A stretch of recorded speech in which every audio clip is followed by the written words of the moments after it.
Hello, everybody. Welcome back to Only Stupid Answers. My name is DJ Wooldridge, and this is our discussion of The Mandalorian episodes 2 and 3. I was out of town the past couple weeks, so I wasn't able to do those reviews, but fortunately, we have a brand new show at patreon.com/onlystupidanswers. The Only Stupid Answers show is back, and my co-host Roxy Striar and I discussed the most recent episodes of The Mandalorian, plus a lot more, including Spider-Man Miles Morales, the new Wonder Girl show that's coming to the CW, Wonder Woman 1984 news, a whole bunch of stuff. So you want that full discussion, that full oversized episode, you can go to patreon.com/Only Stupid Answers. And we're going to be doing that every week, discussing the stuff that we're into, the stuff that you're into. So be sure to subscribe to patreon.com/Only Stupid Answers so you can be part of the discussion every week. Now on to our review. I was off the past couple weeks, so I did a review of the first episode of The Mandalorian, youtube.com/Only Stupid Answers with Maud Garrett.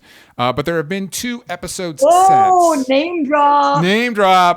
And Swanman85 asked thoughts on the last couple episodes of Mandalorian while you were off. And I believe that literally right as we were ending Super TV, you revealed to Sam and I that you were a big Star Wars fan. And we were like, wait, what? Like, how did we not know that? Like, how have we been working together so long and we didn't know that? So, yeah. What are your thoughts on Mandalorian this year? Okay, so the thing about that, DJ, is that of all of the fandoms, the one I'm most nervous to claim is Star Wars. Why? They're so welcoming. Because exactly that. Here's the deal. I don't know which planet, which people are traveling to during what times. I don't know what's happening in Rebels. I don't know. When I told people I didn't know who Ahsoka was when initially she was announced to be part of the Mandalorian series, and everybody lost their mind and was like, do you even watch Star Wars? I mean, that's the problem. I just really like the movies. Yeah. I just like them. So I've seen them a bunch of times because I like them. That's like the extent of my fandom with it. I'm like, oh, word, Star Wars is on. I'm going to watch that because I really like it. Yeah. I like the prequels. I like the new ones. I like all of there's never been a Star Wars movie that I didn't like. I liked them all. I liked all the Star Wars movies. That's me admitting it out loud. So do I like Mandalorian? Yeah, of course I like Mandalorian. Of course I like Mandalorian. Like this season, I think that episode 3 was the strongest of all of them so far. Mm-hmm. I think that this show is really endearing. I think that it's got a lot of opportunity for fun in a world where you're not able to have fun all the time because we've got to be like doing all of the important things, like, taking down Palpatine. Did I get that right? Yeah. So I think that it's just like a nice opportunity to enjoy ourselves. I love the character of Mando. I love Baby Yoda. I like now that we're going to look and do our thing with Ahsoka. I'm liking it. I like that. And also it's worth pointing out that under normal conditions, liking all the movies would be the only prerequisite to being a fan for something. There shouldn't be, anyway, whatever. I'm not going to get into all that, but, I have mixed feelings on Mandalorian. Because on the one hand, and I think those mixed feelings are tied up into my mixed feelings of Star Wars. Because I think Mandalorian is a great example of Star Wars in that the production value is insane. It's stunning. Like when you go the sequence in episode 3 when he's landing on the fish planet. I don't know where it was. And how dare you? How dare I? And Bryce Dallas Howard directed that episode, and she's gone on record saying that she was specifically trying to homage her father's Apollo 13 film, and it looks amazing. The casting, of course, you got Katie Sackhoff, like it's great. You even got Titus Welliver just playing like one-off bad guy general dude. Like it's like that guy headlines his own show and he's just showing up for a cameo. All that stuff is really cool and will sell so many toys. But I can't help but wish that like I wish the writing was like doing more. Like not that I had a discussion online with a friend of the show, Heiress, about like I like the setup of Dude and Baby Yoda are just jetting around the universe. Like that's fine. I don't need necessarily more than that plot wise. I don't, like you said, I don't need like Mando to be kicking Palpatine off a bridge or any of that shit. But for example, episode 2, you and I talked about a little bit about this the other day. Episode 2, like if I tried to tell you it's what happened in episode 2. It's like, well, he takes a frog lady to an ice planet and there's ice spiders. And then they're saved by some X-Wings and the end. And then also, have you noticed how many creatures this season have like the worm mouth? There's the crate dragon in episode 1, the spiders in episode 2, and then the sea monster in episode 3. Like, Jon Favreau really likes that J.J. Abrams mouth thing. Maybe it's a fetish. We don't know. We don't know. We have to ask him. We have to ask. And come on, only stupid answers so we can ask. We have to ask the question. Jon Favreau, come on this show. But I'm fine not moving the plot forward. But typically on a show, if you're not moving the plot forward, you move like the characters forward. Like something happens. You know what I mean? And so it just feels very content to just do Star Wars things, which is fine. But like you were Disney Plus's primo big, all the money's being pumped into like the whole thing. It's like, well, you could do something. But that's why I do feel like episode 3 finally spoke to me, or season 2 episode 3, because I agree episode 2 of season 2 was kind of lackluster. Mm-hmm. I did like Frog Lady. I found her really cool and endearing, and immediately I was like, we got to help this chick. Mm-hmm. We got to. And why I feel that way, who knows? Like, why do I care about her? But I did. So they did a good job with that. But at the same time, the entire episode could be eliminated from the series. I don't think anybody would notice. No. I don't think it really made a difference. But episode 3, I really feel like we started to actually move forward. Yeah. Like, actually figuring out that Mando does have weaknesses, and maybe sometimes he is a little too trusting. And what is the difference between this is the way, mask on, this is the way, mask off? Is this an analogy for COVID? Just wondering. But like so many actual moving parts here with us now being on a journey. Yeah. We now know what the next step of this journey is. Do we actually take that step yet? No, that hopefully will be next episode. Because we still have a lot of loose ends that we have tied up, people looking for us looking for people. But I do feel like episode 3 was finally like, okay, we hear you guys, we see you guys. We're not just doing these random one-offs. This actually will move us forward a little bit so that we can move forward leaps and bounds.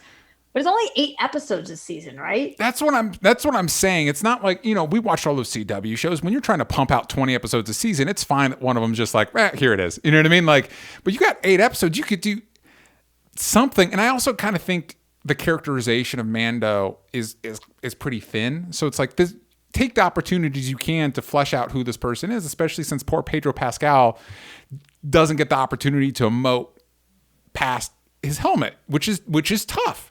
So I have 2 questions for you. Speaking of like the 2 sects of Mandalorians and all that we were introduced to in this show, at least, obviously a lot of those characters showed up in Clone Wars or Rebels or one of those shows.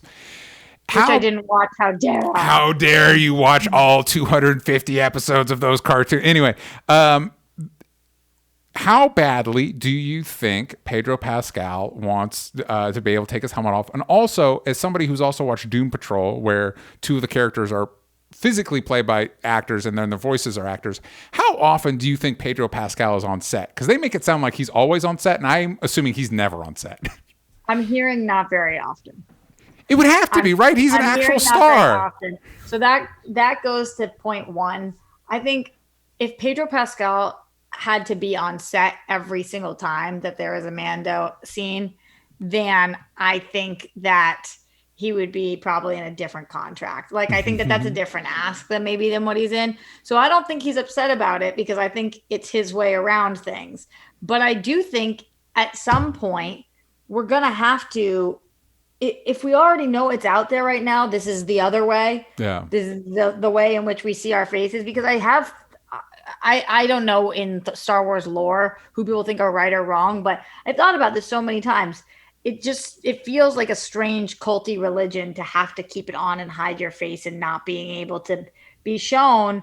I don't mean that all religions are cults, and I don't mean that everybody who shows their face is part of a religion or a cult, or that any of those things are wrong. I just mean in this, I haven't heard a strong reasoning for him to not want his face to be shown. And so I do look at this and I think Katie Sackhoff's going to be able to convince him, or Sasha Banks is going to be able to convince. Somebody's going to be like, Mando, you real hot. use your assets, baby. You take that face out. You're like really cute.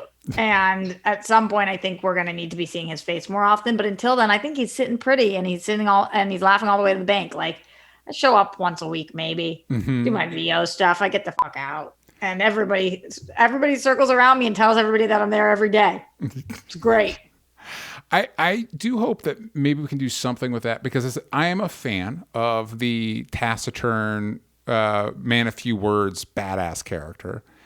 But a lot of our window into how a character like that operates, how they think, is through their face. Every time I watch Mandalorian, I think of one of my favorite shows out right now, which is an animated series on Adult Swim called Primal. Because even though the plots are the exact opposite, Primal follows a caveman and a dinosaur in some weird primordial world that they're just trying to survive in.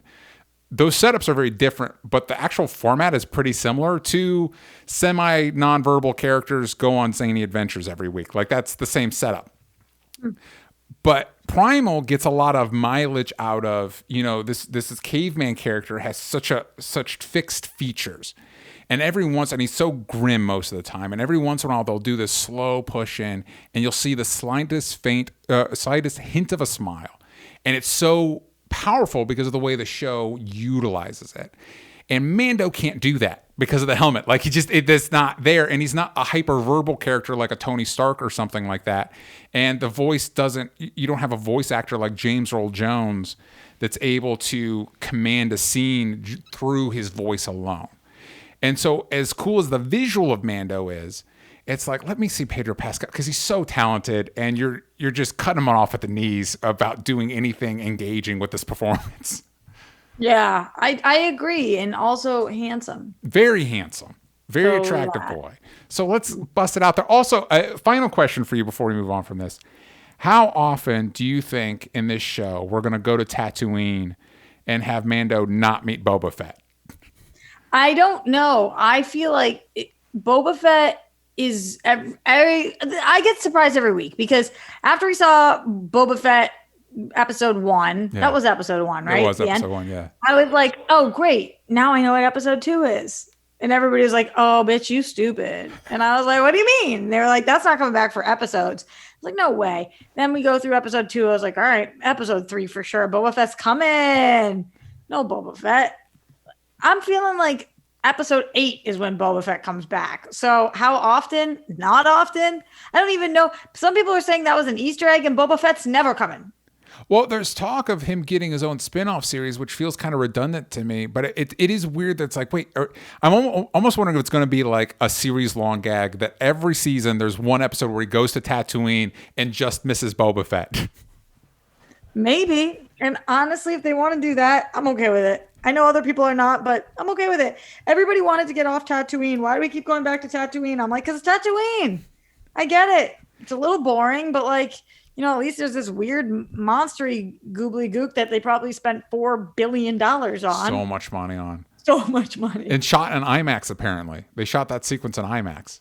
It's unbelievable. All right, that was our discussion for The Mandalorian episodes 2 and 3. A new review for episode 4 will be coming later this week with a special guest, so stay tuned for that. Let me know what you thought about those episodes in the comments. Go to patreon.com/onlystupidanswers so you can join us for the new Only Stupid Answers show every week. Would love to have you there. All right, see you next time. Bye-bye.